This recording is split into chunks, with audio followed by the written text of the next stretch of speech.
So this is just a quick update video about my Daru Spiritualist Nomads Encore Infinite Toughness combo deck, the Selesnya version. So this is just a slightly improved version of the core concept of the list that I've been running. So I will just quickly, explain the combo again. So basically the combo is between the cards Nomads Encore and Daru Spiritualist, and then we also have um, these other creatures. Spirit Encore does the same thing as Nomads Encore, and Task Force does the same thing as Daru Spiritualist. So we essentially can run 8 copies of each of these combo pieces. So basically the synergy between the Nomads and the Spiritualist is that the Nomads is 1 for a 1/1 that has an activated ability that costs 0 mana that says pay 0. The next 1 damage that would be dealt to Nomads Encore is dealt to another target creature you control instead. And because it's a 0 mana cost, you can activate this ability infinite times. So you do just that. You activate it infinite times, targeting Daru Spiritualist or Task Force, because both of these creatures say that, in effect, whenever they become the target of a spell, their toughness gets bigger. In Daru Spiritualist's case, it's 2 mana for a 1/1 Cleric that says whenever a Cleric you control becomes the target of a spell or ability, it gets +0/+2 until end of turn.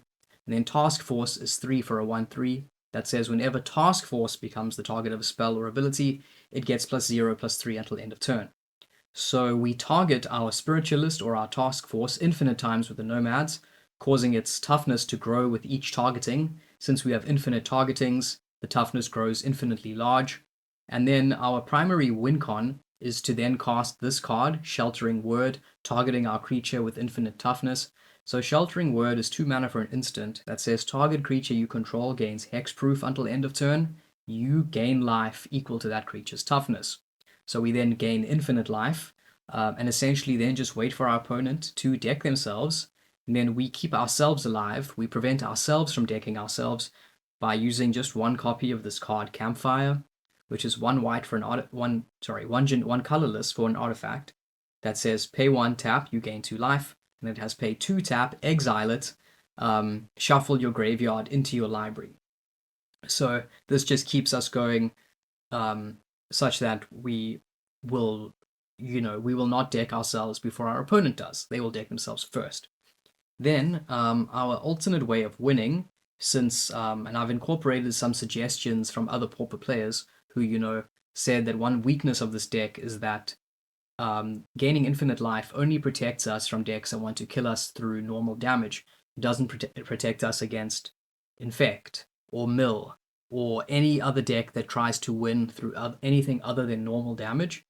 So for that reason, we are running 2 copies of Treefolk Umbra in the main board and 2 in the sideboard. So it's 3 mana for an aura with Totem Armor, which is cool, a way of like defending our creature, because it says if the enchanted creature would be destroyed, instead remove all damage from it and destroy only the aura. But the effect is enchanted creature gets +0/+2 and assigns combat damage equal to its toughness rather than its power. So it turns our Spiritualist and Task Force into a creature capable of killing our opponent with 1 hit by dealing infinite damage. So obviously in a game against a deck like Infect, you would take out 2 Sheltering Words and just put in 2 more Umbras. And then since we want to attack for infinite damage with the Umbra, I'm also running 4 copies of this really cool land from Murders at Karlov Manor, Escape Tunnel. So it's essentially like an Evolving Wilds with a very strong upside in this deck.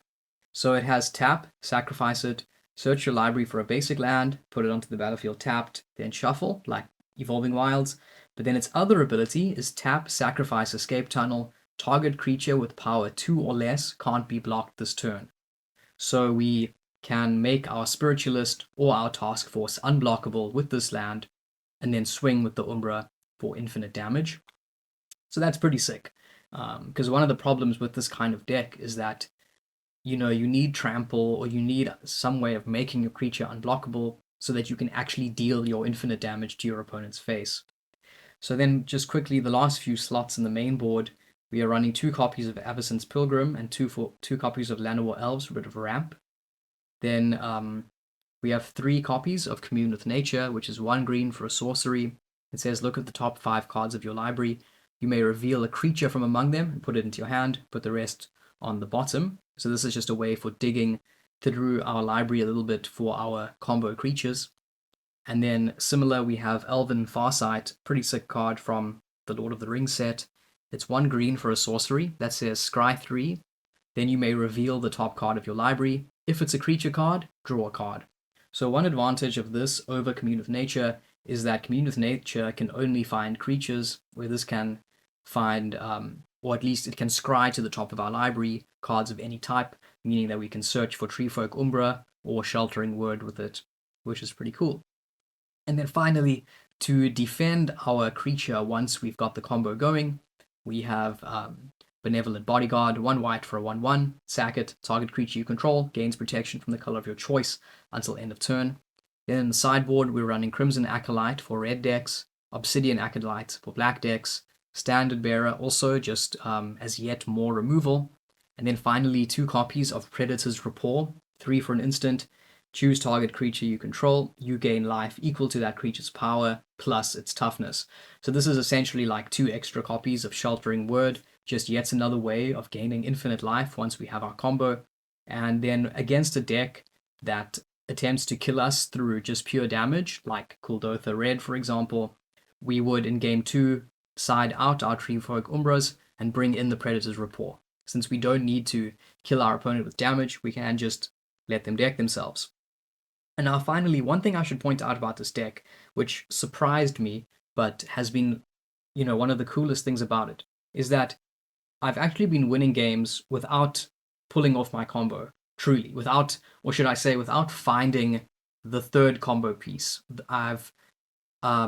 You're still able to win games purely by having the combo of the Nomad and the Spiritualist, or the Spirit and the Task Force. Even if you don't gain infinite life or get a creature with basically dealing infinite damage, even just having the Nomad and the Spiritualist is a really powerful play. Just the synergy between them is so strong because it essentially gives you 2 indestructible creatures, 2 creatures that are immune to damage, because the Nomad is not taking damage because it's redirecting infinite damage to the Spiritualist, and the Spiritualist cannot be killed by damage since it has infinite toughness. So these become very, very powerful blockers. It's like an impenetrable wall.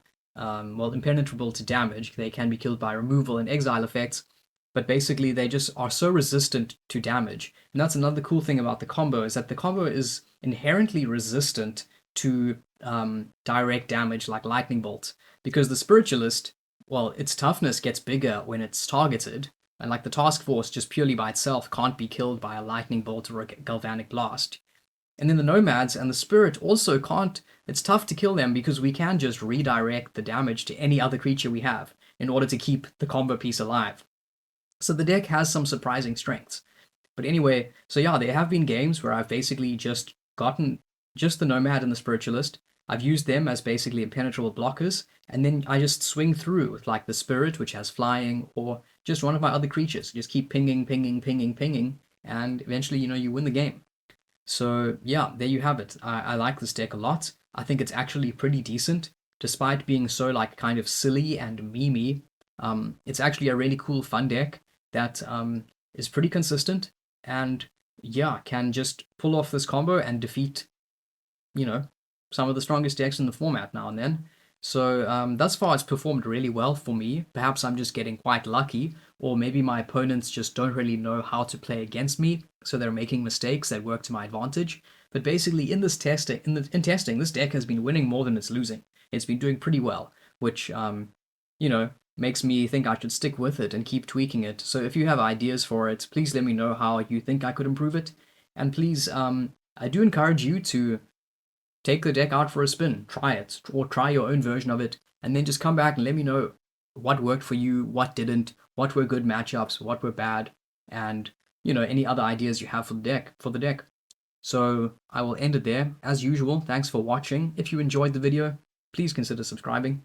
And yeah, if you have suggestions for any other cards or combos I should brew around, please let me know. And I shall see you next time.